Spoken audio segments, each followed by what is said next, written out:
Good day. Today's lecture is devoted to the organization of group work in the pedagogical process. This topic is of particular importance because contemporary education increasingly requires forms of learning that develop not only subject knowledge but also cooperation, responsibility, and the capacity for joint problem solving. Group work, when properly structured, becomes a means of intellectual development and social formation at the same time. The lecture is designed to address three main tasks. First, it introduces the methods and principles through which group work may be organized in an educational setting. Second, it examines the influence of group dynamics on the learning process and the teacher's role in guiding those dynamics. Third, it develops practical understanding of how group assignments may be designed and coordinated.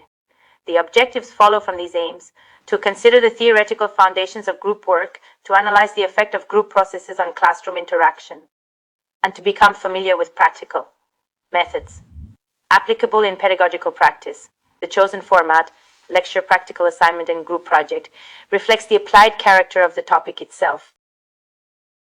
The starting point is the recognition that group work is not simply a technical classroom arrangement. It is a pedagogical instrument that supports the development of collective skills, critical thinking, and collaboration. Its effectiveness depends on how clearly its purpose is understood and how carefully the conditions of interaction are organized. From this perspective, group work serves several functions at once. It promotes intellectual exchange, trains students to coordinate their efforts, and creates conditions in which knowledge is developed through communication rather than received in isolation. The first theoretical basis is the theory of social interaction associated with Jean Piaget and Lev Vygotsky. Vygotsky considered interaction to be one of the principal conditions of learning. In a group, students do not merely complete tasks together. They exchange meanings, compare approaches, and extend their cognitive capacities through cooperative activity. Piaget, for his part, emphasized the formative role of the social environment in development. Group tasks are pedagogically valuable precisely because they create situations in which learners explain, question, clarify ideas for one another. In that sense, knowledge is strengthened through participation in shared intellectual activity. The second theoretical framework is connected with the work of Lewin on group dynamics. His contribution lies in showing that the effectiveness of a group depends not only on the task it receives, but also on the internal structure of interaction.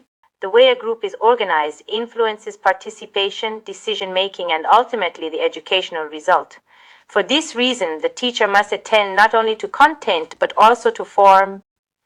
Whether a group functions in a more closed or more open manner, whether communication is shared or concentrated, whether responsibility is distributed or uneven, all these factors shape the outcome of group work. The third theoretical approach is cooperative learning theory, developed by Johnson and Johnson. Its central principle is that students work together in pursuit of a common goal. Such cooperation is not accidental. It is based on several necessary conditions. The first is positive interdependence, which means that success depends on shared effort. The second is individual responsibility, without which group work easily turns into inequality of contribution. The third is interaction among participants, through which learning becomes active, dialogic, and mutually supportive. Properly organized cooperative learning develops both academic achievement and social competence. Attention now shifts from theory to the influence of group dynamics on educational outcomes. Group dynamics determine how participants relate to one another, what roles they assume, and how tensions or disagreements are handled. These processes directly affect the quality of learning. The teacher's role is therefore not passive. It includes observing interaction, recognizing patterns within the group, and guiding the process in such a way that cooperation remains productive. Educational effectiveness depends not only on assigning students to groups, but on managing the internal life of those groups.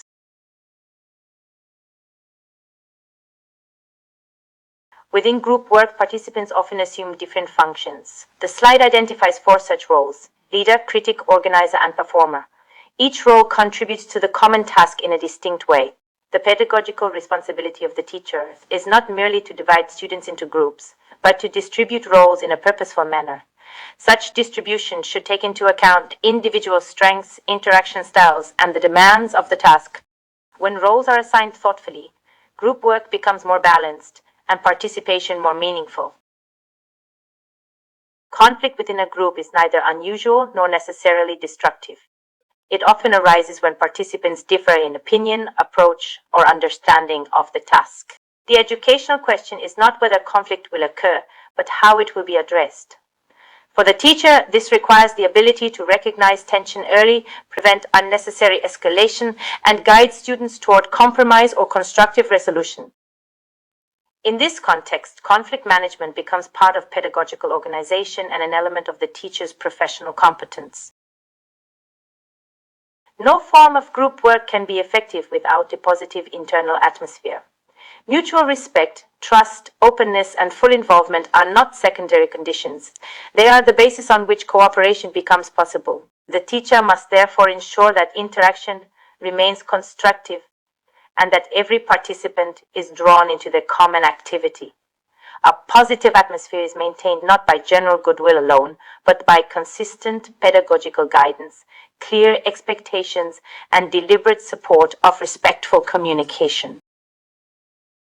The success of group work depends above all on the teacher's ability to manage group dynamics. Three conditions are especially important: clear definition of roles, constructive handling of conflict, and maintenance of a positive internal atmosphere. These are not separate concerns but interconnected elements of one pedagogical task. Role clarity strengthens responsibility. Conflict management preserves the working capacity of the group, and a positive atmosphere ensures continuity of participation. Together, they create the conditions under which group work becomes educationally effective. Several essential conclusions follow from the material presented. Group work occupies an important place in the pedagogical process because it strengthens both cognitive and social development. On the cognitive side, it supports critical thinking, problem solving, and collaborative reasoning. On the social side, it develops communication, empathy, and the ability to work toward a shared goal. Its pedagogical value lies precisely in this dual effect. Properly organized group work deepens understanding, while also preparing students for forms of cooperation that extend beyond the classroom. Thank you for your attention. I hope this lecture has clarified the pedagogical significance of group work and the principles on which its successful organization depends.